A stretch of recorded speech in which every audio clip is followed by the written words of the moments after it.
Hey there, I'm Steve, and welcome to Gems and Entertainment. And welcome to the conversation. Just before we get started, there are many ways you can help. You can like and subscribe so you never miss a conversation. But most importantly, please share this video. Get the word out there so we can talk about all the things that we love. Today on Throwback Thursday, we're looking at Gamera versus Gyaos. I had to really listen to get that pronunciation. So I am noticing some reoccurring actors. Not characters, actors. So this movie is starring Kojiro Hongo, Yoshiro Kitahara. Those are the two I know are reoccurring. Kojiro Hongo was in the last film, they're in the next film, and Yoshiro Kitahara is in all 4 films. Also starring Kichichiro Ueda, sorry if I mispronounce any of these names, Ryoko Kashihara, Naoyuki Abe, Sho Natsuki. This one is better than the last one for many reasons. 1, the story makes way more sense. 2, there's more time spent on the monsters. So what's shaking things up this time, both literally and figuratively, the volcanoes around Japan are going haywire, and they're worried that Mount Fuji might erupt, because I think that might be the largest volcano in Japan. I'm not entirely sure. I'll put it in post. With all this volcanic and platonic activity going on, it awakes Gyaos.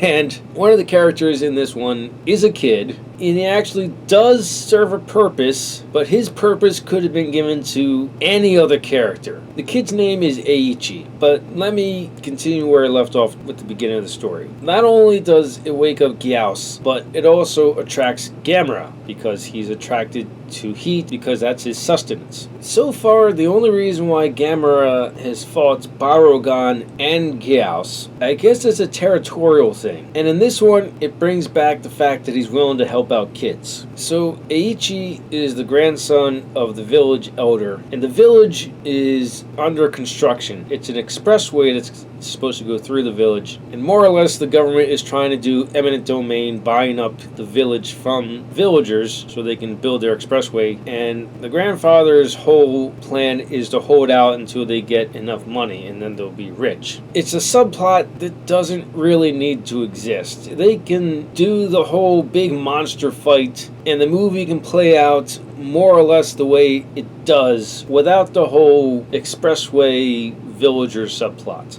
which would also eliminate Eiichi. And again, I don't know why. He has an older sister. You wouldn't know that unless you were told that. And I don't speak Japanese, but if I watch this in Japanese with no subtitles, I would just assume it's his mom. That's how big the age gap is. I don't get it. Whatever.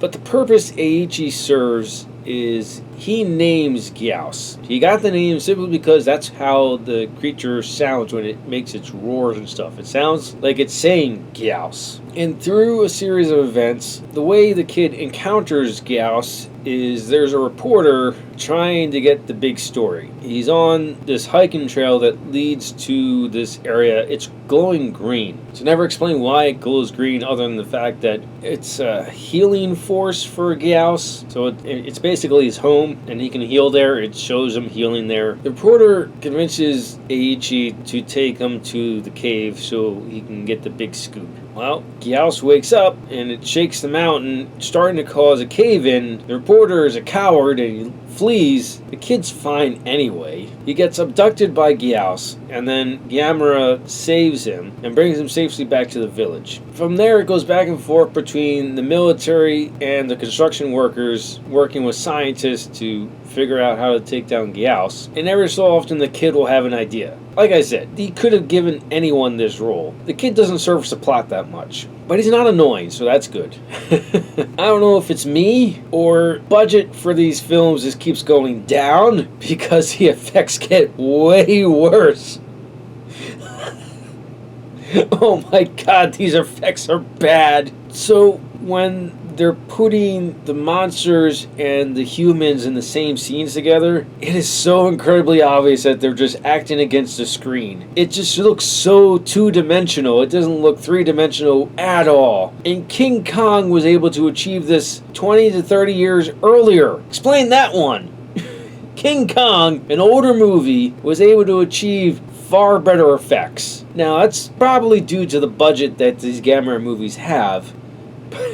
It's just painfully but hilariously obvious how everything's done. I know I've said that through the last couple of reviews. I'll probably repeat it in the next review, but it's just hilarious. Like, there's the strings. There's one point, Gyaos can flap his wings so hard that it causes, like, hurricane force winds, and one of the guys starts getting carried off. You just see the strings. It looks so goofy.